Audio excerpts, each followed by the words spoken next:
மண்ணின் வீரன், படிக்காத மேதை, பகுத்தறிவு பகலவன், எளிமையின் தலைவன், மதிய உணவளித்த மகான், கரைப்படியா கரங்களுக்கு சொந்தக்காரர்.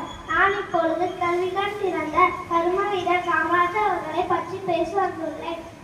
காமராஜர் அவர்கள் 1903 ஜூலை மாதம் 15 விருதுநகரில் பிறந்தார். இவருடைய பெற்றோர் குமரசாமி மற்றும் சிவகாமி அம்மாள் ஆவார். காமராஜர் அவர்கள் 1954 முதல் 1963 வரை 9 ஆண்டுகள் தமிழக முதல்வராக பணியாற்றினார். இலவச கல்வி, இலவச மதிய உணவு திட்டம் என பல திட்டங்களை தொடங்கி வைத்தார். இதனால் காமராஜர் என்று அழைக்கப்படுகிறார். தொழில்துறை, அணைக்கட்டுகள், மின் திட்டங்கள் போன்ற பல திட்டங்களை தொடங்கி வைத்தார்.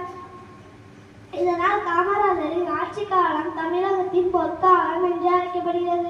காமராஜர்